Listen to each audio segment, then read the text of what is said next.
ಸಂಸಾರದ ಸಾಗರವನ್ನು ದಾಟುವುದಕ್ಕೆ ನಮಗೆ ಮುಖ್ಯವಾದ ಸಾಧನ ಯಾವುದು? ವೇದಗಳು, ಶಾಸ್ತ್ರಗಳು. ಅಂಗದಃ, ಆ ಎಲ್ಲ ವೇದಗಳ ಶ್ರವಣವನ್ನ ನಿಮ್ಮಿಂದ ಮಾಡಿಸಿ ವೈದಿಕ ಜ್ಞಾನವನ್ನು ನಿಮಗೆ ಮಾಡಿಸಿಕೊಟ್ಟು ನಿಮ್ಮನ್ನು ಸನ್ಮಾರ್ಗಕ್ಕೆ ಹಚ್ಚುವವನು.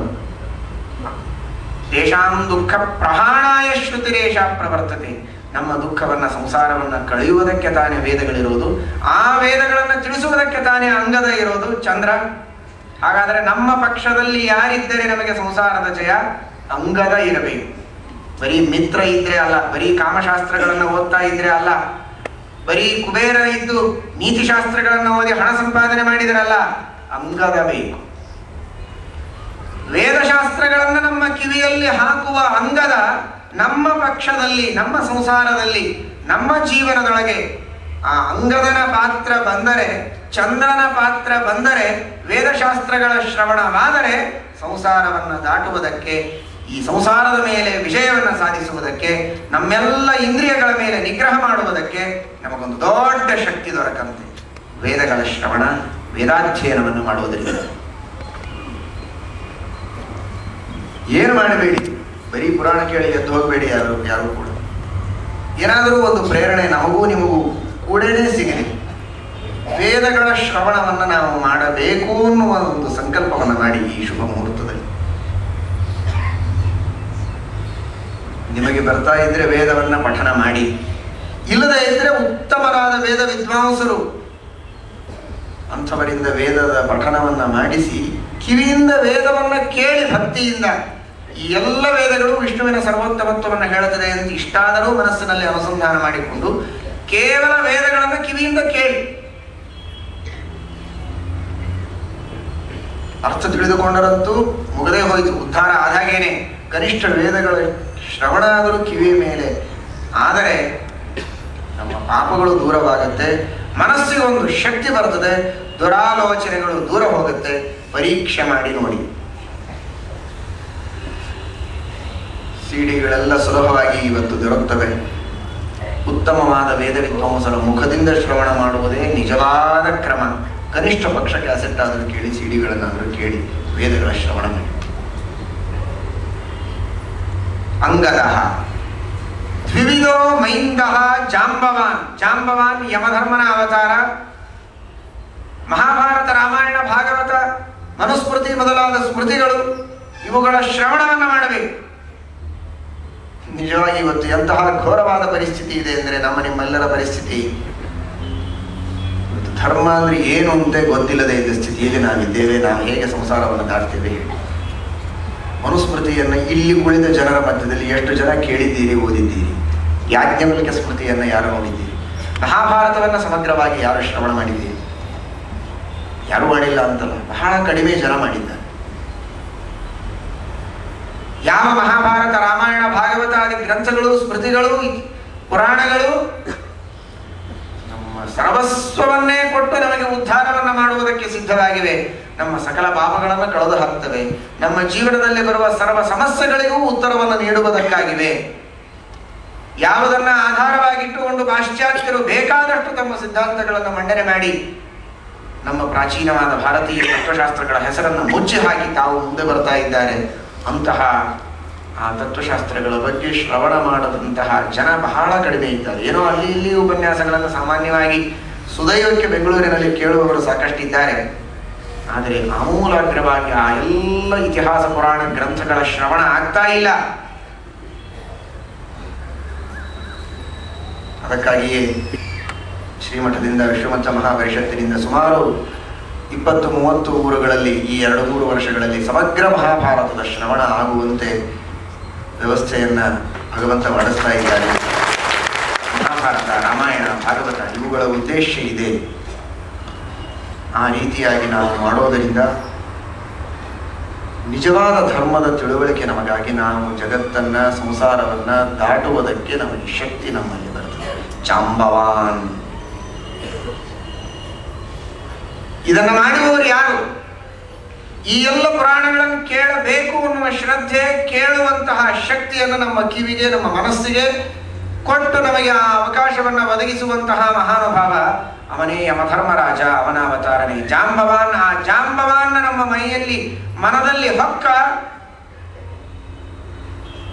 ನಾವು ಸಂಸಾರವನ್ನು ಗೆದ್ದಂತೆ. ನಮ್ಮ ಪಕ್ಷದಲ್ಲಿ ಜಾಂಬವಾನ್ ಇದ್ದಾನೆ, ನಮ್ಮ ಪಕ್ಷದಲ್ಲಿ ಇತಿಹಾಸ ಪುರಾಣಗಳ ಶ್ರವಣ ನಡೆದಿದೆ ಅಂದರೆ ನಾವು ಸಂಸಾರವನ್ನು ಗೆದ್ದಂತೆ. ಜಾಂಬವಾನ್ನ ನಮ್ಮ ಪಕ್ಷದಲ್ಲಿ ಇರಬೇಕು. ಏನೋ ಮುದಿಗೂಬೆ ಅಂತ ಬೈತಾರೆ, ಜಾಂಬವಂತ ಇದ್ದಾಗಿದ್ದಾನೆ ಅಂತ. ಬೈಬೇಡಿ, ಜಾಂಬವಂತ ಅಂತ ಯಾರಿಗೆ. ಜಾಂಬವಂತ ಇದ್ದಾನೆ ಅಂದರೆ ನಿಮ್ಮ ಉದ್ಧಾರ, ಇಲ್ಲದೆ ಇದ್ರೆ ಇಲ್ಲ. ಧರ್ಮ ಯಾವಾಗಲೂ ಹಾಗೇನೆ. ಏನೋ ನೋಡುವುದಕ್ಕೆ ಎಲ್ಲೋ ಡ್ಯಾನ್ಸ್ ನಡೀತಾ ಇದೆ, ಯಾವುದೋ ಹಾಡುಗಳನ್ನು ಹಾಕಿದ್ದಾರೆ, ಕೇಳಲಿಕ್ಕೆ ಆನಂದವಾಗಿರುತ್ತದೆ. ಶಾಸ್ತ್ರ ಕೇಳೋದು ಇದೆಲ್ಲ ಏನೋ ಹಳೆಯ ಸುದ್ದಿ, ಬೇಸರ ಅನಿಸದಾಗಿರ್ತದೆ. ಕರಡಿ ಹೇಗೆ ಮೇಲೆಲ್ಲ ಕಪ್ಪು ಕೂದಲು, ಕರಡಿ ಬಹಳ ಚೆನ್ನಾಗಿರ್ತದೆ. ಹೋಗಿ ಅಪ್ಪುಗಳು ನೋಡೋಣ ಕರಡಿನ. ಇಲ್ಲ, ನೋಡುವುದಕ್ಕೆ ಹೊಲಸು. ಹಾಗೆ ಧರ್ಮ ದೂರದಿಂದ ನೋಡುವುದಕ್ಕೆ ನಮಗೆ ಕಷ್ಟ ಅಂತ ಅನಿಸ್ತದೆ. ಹೇಗಪ್ಪ ಇದನ್ನು ಮಾಡೋದು, ಎಲ್ಲ ಕೆಲಸ ಬಿಟ್ಟು ಅಂತ ಅನಿಸ್ತದೆ, ಬೇಸರ ಬರ್ತದೆ. ಆದರೆ ನಿಜವಾಗಿ ನಮ್ಮ ಉದ್ಧಾರ ಆಗುವುದು ಧರ್ಮದಿಂದಲೇ. ಜಾಂಬವಾನ್ ಪನಸೋ ನಲಹ ಪನಸಃ. ಪನಸ ಯಾರು? ವಸು. ವಸು, ರುದ್ರ, ಆದಿತ್ಯ ಎಂಬ ದೇವತೆಗಳೇ ಎಲ್ಲ ವಿಧವಾದಂತಹ ಹವ್ಯ ಕವ್ಯಗಳಿಗೆ ನಾಯಕರಾದ ದೇವತೆಗಳು. ನಾವು ಬರೀ ಪುರಾಣ ಕೇಳಿದ್ವಿ, ಚಂದ್ರನಿಂದ ವೇದ ಕೇಳಿದ್ವಿ ಅಂದರೆ ಸಾಲದು.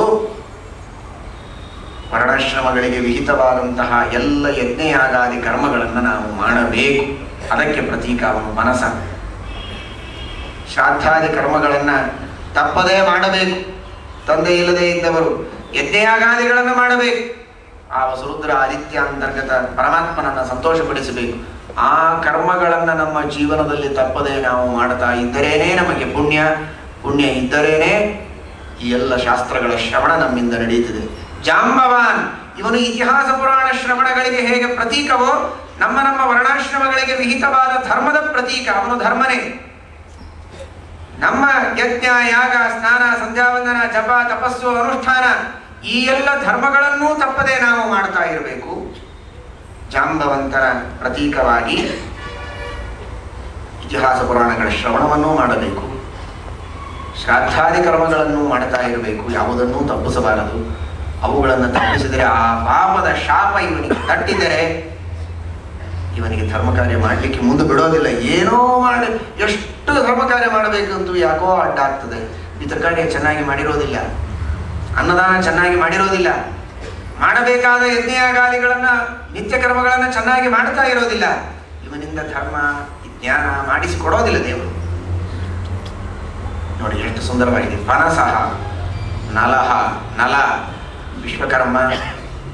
ದೇವರಿಗಾಗಿ ಒಂದು ದೇವರ ಮನೆಯನ್ನ ಕಟ್ಟಬೇಕು, ದೇವಸ್ಥಾನವನ್ನ ಕಟ್ಟಬೇಕು, ದೇವರಿಗೆ ಮನೆ ಕಟ್ಟಬೇಕು. ನಿತ್ಯದಲ್ಲಿ ದೇವರ ಪೂಜೆಯನ್ನು ನಾವು ಮಾಡ್ತಾ ಇರಬೇಕು.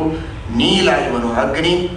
ಅಗ್ನ್ಯಂತರ್ಗತನಾದ ಪರಮಾತ್ಮನನ್ನ ಅನುಯಾಗದ ಮೂಲಕವಾಗಿಯೋ, ವೈಶ್ವದೇವದ ಮೂಲಕವಾಗಿಯೋ, ಔಪಾಸನ ಹೋಮದ ಮೂಲಕವಾಗಿಯೋ, ಅಗ್ನಿಹೋತ್ರಾದಿಗಳ ಮೂಲಕವಾಗಿಯೋ ಅಗ್ನ್ಯಂತರ್ಗತನಾದ ಪರಮಾತ್ಮನ ಉಪಾಸನೆಯನ್ನ ಮಾಡಲೇಬೇಕು ಮಾನವರಾದವರು.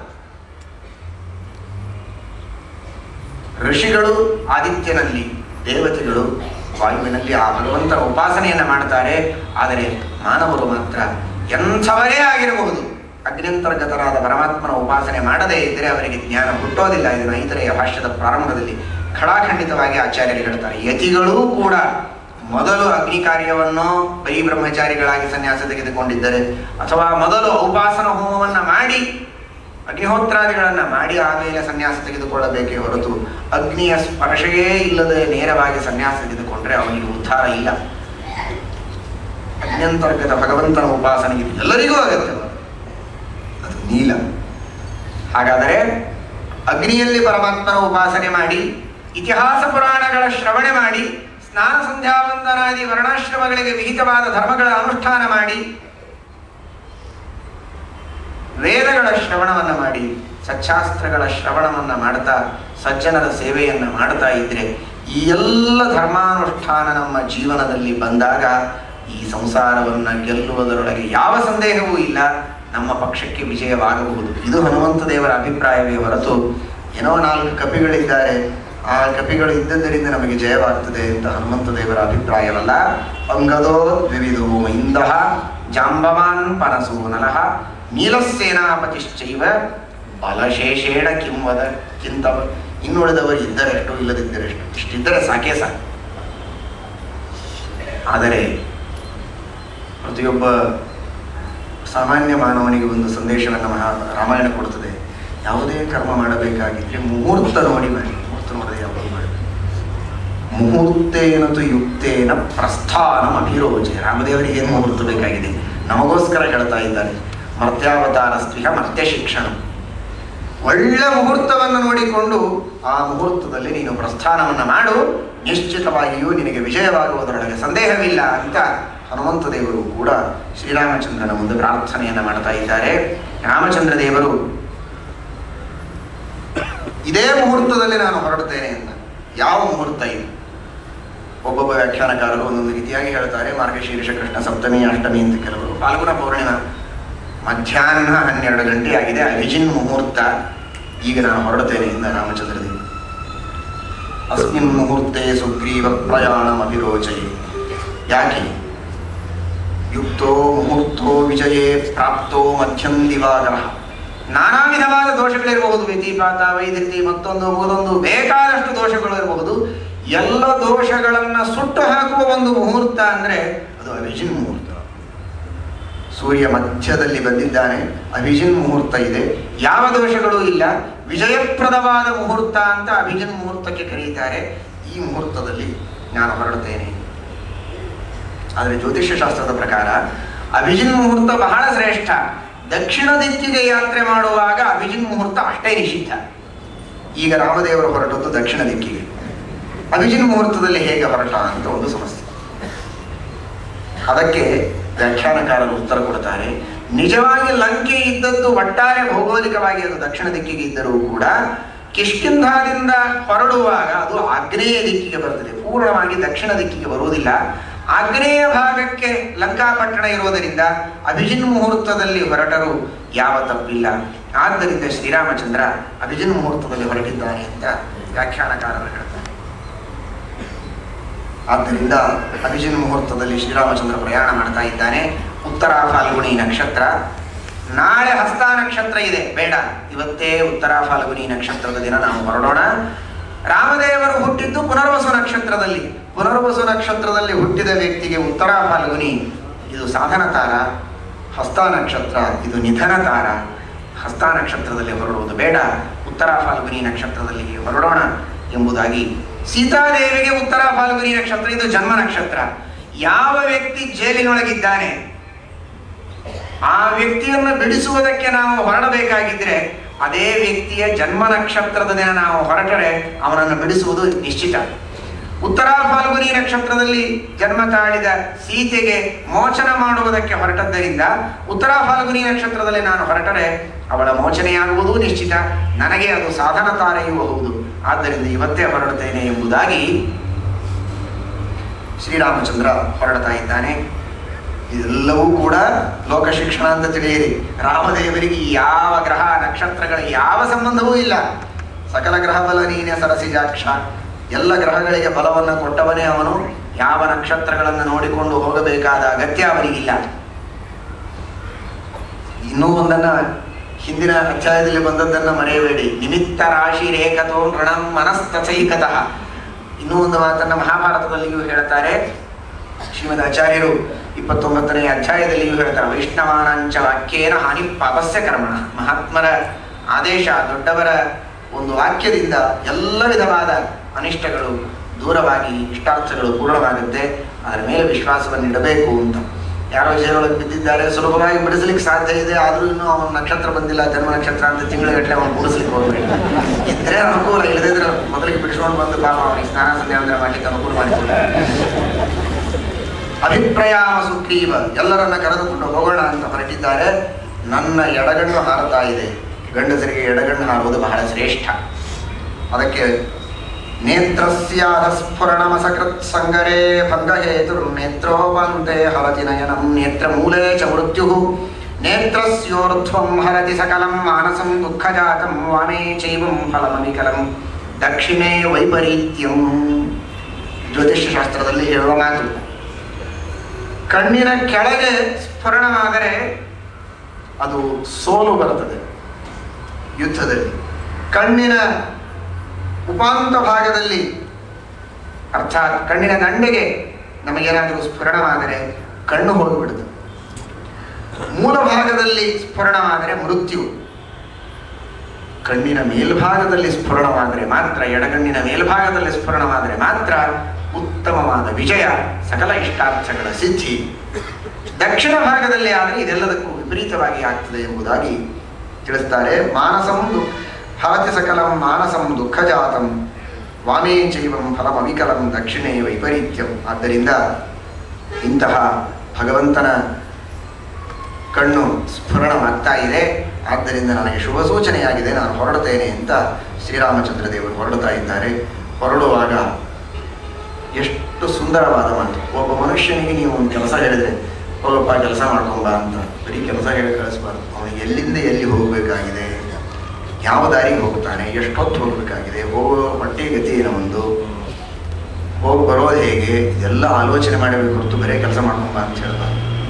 ಇಷ್ಟೆಲ್ಲ ಸೈನ್ಯವನ್ನ ಈಗ ಸಮುದ್ರದ ತೀರಕ್ಕೆ ಕರೆದುಕೊಂಡು ಹೋಗಬೇಕಾದ್ರೆ ರಾಮದೇವರಂತಾರೆ, ನಾವು ಕುಳಿತ ಸ್ಥಳದಿಂದ ಸಮುದ್ರದವರೆಗೆ ಹೋಗುವುದಕ್ಕೆ ದಾರಿಯನ್ನು ಎಂಥ ದಾರಿಸಬೇಕು ಅಂದ್ರೆ ಫಲಮೂಲವತ ನೀಲ ಶೀತ ಕಾನನ ವಾರಿಣ, ಉತ್ತಮವಾದ ಹಣ್ಣು ಹಂಪಲುಗಳಿರುವಂತಹ ದಾರಿಯಾಗಿರಬೇಕು. ಮಧ್ಯ ಮಧ್ಯದಲ್ಲಿ ಹಸಿವೆಯಾದರೆ ಹರಿದುಕೊಂಡು ತಿನ್ನುವುದಕ್ಕೆ ಕಪಿಗಳಿಗೆ ಅನುಕೂಲವಾಗಿರಬೇಕು, ಕುಡಿಯುವುದಕ್ಕೆ ನೀರಿರಬೇಕು, ತಂಪಾದ ಗಾಳಿ ಬೀಸ್ತಾ ಇರಬೇಕು. ಅಂತಹ ಉತ್ತಮವಾದ ದಾರಿಯನ್ನು ನೋಡಿಕೊಂಡು ನೀವು ಇದೆಲ್ಲ ಮ್ಯಾನೇಜ್ಮೆಂಟಿನಲ್ಲಿ ತಿಳಿಯಬೇಕಾದ ತಥ್ಯ. ತಾನು ತನ್ನ ಕಾರ್ಯದಲ್ಲಿ ಯಶಸ್ಸನ್ನು ಸಾಧಿಸಬೇಕಾಗಿದ್ದರೆ ತನ್ನ ಸೇವಕರಿಗೆ ಯಾವ ತರಹದ ಸೌಲಭ್ಯಗಳನ್ನು ಒದಗಿಸಬೇಕು. ಹೊಟ್ಟೆ ತುಂಬ ಊಟ, ವ್ಯವಸ್ಥಿತವಾದಂತಹ ನಿದ್ರೆ ಮಾಡುವುದಕ್ಕೆ ಅವಕಾಶ, ಗಾಳಿ ಬೆಳಕು ಎಲ್ಲವೂ ಚೆನ್ನಾಗಿರಬೇಕು ಕೆಲಸ ಮಾಡುವವರಿಗೆ. ಇಲ್ಲದೇ ಇದ್ದರೆ ಕೆಲಸದಲ್ಲಿ ಯಶಸ್ಸು ಸಿಗುವುದಿಲ್ಲ. ಇದನ್ನ ಶ್ರೀರಾಮಚಂದ್ರ ತೋರಿಸ್ತಾನೆ. ಫಲಮೂಲವತ ನೀಲಶೀತ ಕಾನನ ವಾರಿಣ ಪಥ ಮಧುಮತಾಚಾಶು. ಕಪಿಗಳಿಗೆ ಮಧು ಬಹಳ ಸೇರ್ತದೆ. ಅದಕ್ಕಾಗೇನೆ ನಮ್ಮ ಸುಂದರಕಾಂಡದಲ್ಲಿ ಕೊನೆಗೆ ಹನುಮಂತ ದೇವರು ಬಂದಾಗ ಖುಷಿಯಲ್ಲಿ ಎಲ್ಲರೂ ಹಂಚಿಕೊಂಡದ್ದೇನು ಮಧು, ಜೇನು. ಜೇನು ಬಹಳ ಸೇರ್ತದೆ. ಅದಕ್ಕಾಗಿ ಹನುಮಂತ ದೇವರಿಗೆ ಜೇನುತುಪ್ಪದಿಂದ ಅಭಿಷೇಕ. ಯಾಕೆ ಅಂದರೆ ಮಧು ಬಹಳ ಸೇರ್ತದೆ. ಹನುಮಂತ ದೇವರಿಗೆ ವಿಶೇಷ, ಒಟ್ಟಾರೆ ಕಪಿಗಳಿಗೆ ಮಧು ಸೇರುತ್ತದೆ, ಹನುಮಂತ ದೇವರಿಗೂ ಮಧು ಬಹಳ ಸೇರುತ್ತದೆ. ಮಧು ಆಚಾರ್ಯರು, ಮಧ್ವಾಚಾರ್ಯರು, ಮಧು ಬಹಳ ಸೇರುವ ಆಚಾರ್ಯರು.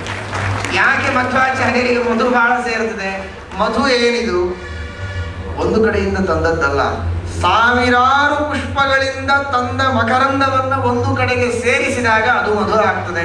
ನಮ್ಮ ಆಚಾರ್ಯರು ಬರೆದ ಸರ್ವಮೂಲ ಯಾವುದೋ ಒಂದು ಪುಸ್ತಕವನ್ನು ನೋಡಿ ಬರೆದದ್ದಲ್ಲ, ಸಾವಿರಾರು ಪಂಚರಾತ್ರದ ಗ್ರಂಥಗಳನ್ನ, ಇತಿಹಾಸಗಳನ್ನ, ಪುರಾಣಗಳನ್ನ, ವೇದಗಳನ್ನ, ಶಾಖೆಗಳು, ಉಪಶಾಖೆಗಳು ಇವುಗಳೆಲ್ಲವನ್ನು ನೋಡಿ ಅವುಗಳಲ್ಲಿರುವ ಮಕರಂದವನ್ನ ಸೇರಿಸಿ ಒಂದು ಕಡೆಗೆ ಮಧುರೂಪದಲ್ಲಿ ಸರ್ವಮೂಲ ಗ್ರಂಥವನ್ನ ಕೊಟ್ಟ ಮಧು ಆಚಾರ್ಯರು, ಮಧ್ವಾಚಾರ್ಯರು. ಅವರಿಗೆ ಮಧುವಿನ ಅಭಿಷೇಕ ಬಹಳ ಸೇರುತ್ತದೆ ಎಂಬುದಾಗಿ ನಾವು ತಿಳಿಯಬೇಕು. ಮಧುಮತ, ಎಲ್ಲಿ ಜೇನು ಹುಟ್ಟುಗಳು ಬಹಳ ಇದೆ, ಜೇನುತುಪ್ಪ ಸಮೃದ್ಧವಾಗಿದೆ, ಆ ದಾರಿಯಲ್ಲಿ ಈ ಕಪಿಗಳನ್ನು ಕರೆದುಕೊಂಡು ಹೋಗುವಂತ ಸುಗ್ರೀವನಿಗೆ ಆಜ್ಞೆ ಮಾಡುತ್ತಾರೆ. ಒಂದು ಸಲ ನೋಡಿದ ಬಹಳ ಜನ ಮುದುಕರು ಕಾಣಿಸಿದರು. ಸಣ್ಣ ಸಣ್ಣ ಸಣ್ಣ ಮರಿಗಳು ನೋಡಿದ್ದೀರ ನೀವು, ಹೀಗೆಲ್ಲ ಮೈಗೆ ಅಪ್ಪಿಕೊಂಡು ಹೋಗ್ತಾ ಇರ್ತದೆ ಕಪಿಗಳು. ಹೆಣ್ಣು ಮಕ್ಕಳು ಅಥವಾ ಮರಿಗಳು, ಮುದುಕರು ಎಲ್ಲರೂ ರಾಮದೇವರ ದರ್ಶನ ಆಗ್ತದೆ ಅಂತ ಮೂಲ ರಾಮದೇವರ ದರ್ಶನಕ್ಕೆ ಜನ ಗದ್ದಲ ಮಾಡುವಂತೆ ಅಲ್ಲಿ ಬಂದು ಬಿಟ್ಟಿದ್ದಾರೆ. ಇವರನ್ನೆಲ್ಲ ಯುದ್ಧಕ್ಕೆ ಕರೆದುಕೊಂಡು ಹೋದ್ರೆ ಸರಿಯಲ್ಲ, ಇವರೆಲ್ಲ ಇಲ್ಲೇ ಇರಲಿ, ಇವರೆಲ್ಲರಿಗೆ ಇಲ್ಲಿ ವ್ಯವಸ್ಥೆಯನ್ನ ಮಾಡಿ ಸಮರ್ಥರಾದ ಯುವಕರು ಮಾತ್ರ ನಮ್ಮ ಜೊತೆಗೆ ಬರಲಿ. ಗಜ, ಗವಯ, ಗವಾಕ್ಷ, ಗಂಧಮಾದನ ಇವರೇ, ಬೇರೆ ಯಾರಲ್ಲ ಇವರು, ಇವರೆಲ್ಲರೂ ಕೂಡ ಮುಂದೆ ನಡೆಯಲಿ ಅಂತಾನೆ ಪರಮಾತ್ಮ. ಇವರೆಲ್ಲ ಪ್ರಾಣ ಅಪಾನ ವ್ಯಾನ ಉದಾನ ಸಮಾನರ ಅವತಾರ. ಗಜ, ಗವಾಕ್ಷ, ಗವಯ ಪ್ರಾಣ ಅಪಾನ ವ್ಯಾನರು, ಗಂಧಮಾದನ ಸಮಾನ, ವರ್ಷ ಇವನು ಉದಾನ. ಈ 5 ಕಪಿಗಳು 5 ದಾಸಪ್ರಾಣರ ಅವತಾರರು. ಇವರೆಲ್ಲ ಕೆಲವರು 3 ಜನ ಮುಂದೆ ನಡೆಯಲಿ, ಪ್ರಾಣಾಪಾನ ವ್ಯಾನರು. ಬಲಭಾಗವನ್ನ ಋಷಭ ನೋಡಿಕೊಳ್ಳಲಿ, ಎಡಭಾಗವನ್ನ ಗಂಧಮಾದನ ನೋಡಿಕೊಳ್ಳಲಿ. ಇವರೆಲ್ಲರೂ ಕೂಡ ಈ ಸೇನೆಯ ನಾಯಕತ್ವವನ್ನು ವಹಿಸಲಿ. ಹನುಮಂತನ ಮೇಲೆ ನಾನು, ಅಂಗದನ ಮೇಲೆ ಲಕ್ಷ್ಮಣ ಕುಳಿತು ಮಧ್ಯದಲ್ಲಿ ನಾವು ಹೊರಡೋಣ. ಹಿಂದೆ ಜಾಂಬವಂತ ಸುಷೇಣ ಇವರೆಲ್ಲರೂ ಇರಲಿ ಅಂತ ಹೇಳ್ತಾರೆ. ಇದು ಮತ್ತೆ ಒಂದು ಸಂದೇಶವನ್ನು ಕೊಡುತ್ತೆ. ತಾನು ಹನುಮಂತನ ಮೇಲೆ ಕೂಡ್ತಾನೆ, ಲಕ್ಷ್ಮಣನಿಗೆ ಅಂಗದನ ಮೇಲೆ ಕೂಡು ಅಂತ ಹೇಳ್ತಾನೆ. ಇದೀಗ ನೀವು ಕೇಳಿದಿರಿ, ಅಂಗದ ಇವನು ವೇದಗಳ ಶ್ರವಣಕ್ಕೆ ಪ್ರತೀಕ, ಲಕ್ಷ್ಮಣ ಇವನು ಪಂಚರಾತ್ರಗಳ ಪ್ರತೀಕ. ವೇದಾರ್ಥ ಪೂರಕಂ ಜ್ಞೇಯಂ ಪಂಚರಾತ್ರಂ ಯಥೋಖಿಲಂ. ಕೆಲವರು ಹೇಳ್ತಾರೆ, ಕೆಲವು ಆಚಾರ್ಯರು, ಪಂಚರಾತ್ರ ಇದು ಅಪ್ರಮಾಣವಾದದ್ದು, ವೇದಗಳಿಗೆ ವಿರುದ್ಧವಾದದ್ದು ಅಂತ.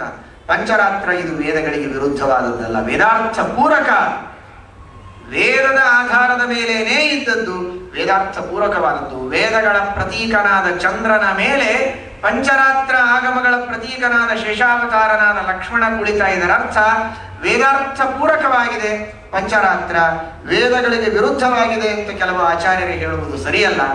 ಅಂತಹ ವೇದ ಹಾಗೂ ಪಂಚರಾತ್ರಗಳು ಕೂಡಿದಾಗ ನಮಗೆ ನಿಜವಾದ ತತ್ವಜ್ಞಾನವಾಗ್ತದೆ ಹೊರತು ಬರೀ ವೇದಗಳಿಂದ ನಾವು ತತ್ವಜ್ಞಾನವನ್ನು ಮಾಡಿಕೊಳ್ಳಲಿಕ್ಕೆ ಆಗೋದಿಲ್ಲ. ಹನುಮಂತ ದೇವರ, ಮಧ್ವಾಚಾರ್ಯರ ವ್ಯಾಖ್ಯಾನ ಗ್ರಂಥಗಳು, ಭಾಷ್ಯಗಳಿಲ್ಲದೆ ರಾಮನ ಮಾತಿಗೆ, ವೇದವ್ಯಾಸ ದೇವರ ಮಾತಿಗೆ ನಾವು ಅರ್ಥ ಮಾಡಿಕೊಳ್ಳಲಿಕ್ಕಾಗೋದಿಲ್ಲ. ಹನುಮಂತನ ಮಾತಿನಂತೆ ವೇದವ್ಯಾಸ ದೇವರ ಮಾತಿಗೆ, ರಾಮನ ಮಾತಿಗೆ ಅರ್ಥ ತಿಳಿಯಬೇಕು. ವೇದಗಳಂತೆ ಪಂಚರಾತ್ರಗಳಿಗೆ, ಪಂಚರಾತ್ರಗಳಂತೆ ವೇದಗಳಿಗೆ ನಾವು ಅರ್ಥವನ್ನು ತಿಳಿಯಬೇಕು. ಈ ಪಂಚರಾತ್ರ ವೇದಗಳ ಹಾಗೂ ಸರ್ವಮೂಲ ಗ್ರಂಥ, ಭಾಷ್ಯ ಗ್ರಂಥಗಳ ಮೂಲ ಗ್ರಂಥಗಳ ಒಂದು ಸಮಾವೇಶ ರೂಪದಲ್ಲಿ ರಾಮ ಹಾಗೂ ಹನುಮಂತ, ಲಕ್ಷ್ಮಣ ಹಾಗೂ ಅಂಗದ ನಡೀತಾ ಇದ್ದಾರೆ. ಮುಂದೆ ಇವರು ನಡೆಯಬೇಕಾದರೆ ನಮ್ಮ ಹಿಂದೆ ಇರಬೇಕಾದಂತಹ ಗಟ್ಟಿಯಾದ ಬಲ ಯಾವುದು? ಅದು ಧರ್ಮ, ಅದು ಪುಣ್ಯ. ಪುಣ್ಯ ಇದ್ದಾಗಲೇ ನಾವು ಮುಂದೆ ನಡೆಯಬಹುದು. ಜಾಂಬವಂತ, ಸುಷೇಣ. ಸುಷೇಣ ಇವನು ವರುಣನ ಅವತಾರ. ಅನ್ನದಾನಾದಿಗಳನ್ನು ಮಾಡುವಂತಹ ಒಂದು ಪ್ರವೃತ್ತಿ, ಶ್ರದ್ಧೆ, ಅದು ವರುಣದೇವರು ನಮ್ಮಿಂದ ಮಾಡಿಸ್ತಾರೆ ಅಂತ ಆಚಾರ್ಯರು ಐತರೇಯ ಭಾಷ್ಯದಲ್ಲಿ ಹೇಳ್ತಾರೆ. ಅನ್ನದಾನ, ನಾನಾ ವಿಧವಾದ ತಟಾಕಗಳು, ಸರೋವರಗಳು, ಈ ತರಹದ ಸಮಾಜೋಪಯೋಗಿಯಾದಂತಹ ಸಜ್ಜನರಿಗೆ ಹಿತವಾಗುವ ಸತ್ಕಾರ್ಯಗಳನ್ನು ಮಾಡಿಸುವ ಒಂದು ಪ್ರವೃತ್ತಿ ನಮ್ಮಲ್ಲಿ ಬರಬೇಕಾದ್ರೆ ವರುಣದೇವರ ಅನುಗ್ರಹದಿಂದ ಬರಬೇಕು. ಅದನ್ನು ಮಾಡಿಸುವವನು ಸುಷೇಣ. ಇನ್ನಿತರ ಎಲ್ಲ ಧರ್ಮ ಕಾರ್ಯಗಳನ್ನು ಮಾಡಿಸುವವನು ಜಾಂಬವಂತ. ಅವರಿಬ್ಬರೂ ಹಿಂದೆ ಇದ್ದಾರೆ. ನಮ್ಮ ಹಿಂದೆ ಏನಿರಬೇಕು? ಮುಂದೆ ಧರ್ಮ ಇದ್ದರೆ ಸಾಲದು, ಹಿಂದೆ ಧರ್ಮ ಇರಬೇಕು. ಒಳಗೂ ಧರ್ಮ ಇರಬೇಕು. ಮುಂದೆ ನೋಡ್ಲಿಕ್ಕೆ ಧರ್ಮ, ಹಿಂದೆ ಮಾತ್ರ ಅಧರ್ಮ ಇರಬಾರದು. ಹಿಂದೆ ಧರ್ಮ ಇರಬೇಕು. ಪ್ರಾಮಾಣಿಕವಾಗಿ ನಾವು ಧರ್ಮದ ಆಚರಣೆಯನ್ನು ಮಾಡ್ತಾ ಇರಬೇಕು. ಧರ್ಮದ ಸೋಗು ಹಾಕಬೇಡಿ, ನಿಮಗೆ ವಿಜಯವಾಗುವುದಿಲ್ಲ. ಇದನ್ನು ತಿಳಿಸ್ತಾನೆ ರಾಮ. ನಮ್ಮ ಹಿಂದೆ ಜಾಂಬವಂತ ಸುಷೇಣ ಇರಲಿ. ಸಾವಿರಾರು, ಇವತ್ತು ನೀವಿಷ್ಟು ಹೊಟ್ಟೆ ತುಂಬ ಊಟ ಮಾಡ್ತಾ ಇದ್ದೀರಿ ಅಂದರೆ ನೀವೇನು ಮಾಡಿ, ನೀವು ಅಂತಂತೇನೆ ಅಂದರೆ ನೀವು ಅಂತ ತಿಳ್ಕೊಬೇಡಿ. ಅದು ಪುರಾಣದನ್ನು ಹೇಳುವಾಗ ಮಾತನಾಡುವ ಸ್ಟೈಲ್ ಅಷ್ಟೇ. ಅದು ನೀವೇ ಪುಣ್ಯ ಮಾಡಿದ್ದೀರಿ ಅಂತ ತಿಳಿಯಬೇಡಿ. ನಿಮ್ಮ ಹಿಂದೆ ನಿಮ್ಮ ತಂದೆ, ನಿಮ್ಮ ತಾತ, ನಿಮ್ಮ ಮುತ್ತಾತ ಅವರೆಲ್ಲ ಮನೆಯಲ್ಲಿ ಮಡಿ ಮಾಡಿ ಒದ್ದಾಡಿ ನಿತ್ಯದಲ್ಲಿ ಅತಿಥಿ ಅಭ್ಯಾಗತರಿಗೆ, ಬ್ರಾಹ್ಮಣರಿಗೆ ವಸಂತ ಮಾಸದಲ್ಲಿ ಎಲ್ಲ ಮಾಸಗಳಲ್ಲಿ ಅನ್ನದಾನ ಮಾಡಿ, ಜಲದಾನ ಮಾಡಿ, ವಸ್ತ್ರದಾನ ಮಾಡಿ ಬೇಕಾದಷ್ಟು ಪುಣ್ಯವನ್ನು ಗಳಿಸಿದ್ದಾರೆ. ಇವತ್ತಿಷ್ಟು ಸುಖವಾಗಿದ್ದೀರಿ. ಹಿಂದೆ ಸುಷೇಣ ಜಾಂಬವಂತರಿದ್ದಾರೆ ಅಂತ ತಿಳಿದುಕೊಳ್ಳಿ. ನೀವು ಬದುಕಿದ್ದೀರಿ. ಇವತ್ತು ನೀವು ಮಾಡಿ ನಿಮ್ಮ ಮಕ್ಕಳು ಸುಖವಾಗಿರ್ತಾರೆ. ನೀವು ಜಾಂಬವಂತರಾಗಿ, ಸುಷೇಣರಾಗಿ, ಮೈ ಮೇಲೆ ಕೂದಲ ಹಚ್ಕೋಬೇಡಿ. ಜಾಂಬವಂತರಾಗಿ ಅಂದರೆ ಧರ್ಮ ಮಾಡಿ, ನೀವು ಅನ್ನದಾನ ಮಾಡಿ, ನಿಮ್ಮ ಮಕ್ಕಳ ಅನ್ನ. ನಾರಾಯಣಾಯ ಪರಿಪೂರ್ಣ ಗುಣರ್ಣವಾಯ ವಿಶ್ವೋದಯ ಸ್ಥಿತಿ ಲಯ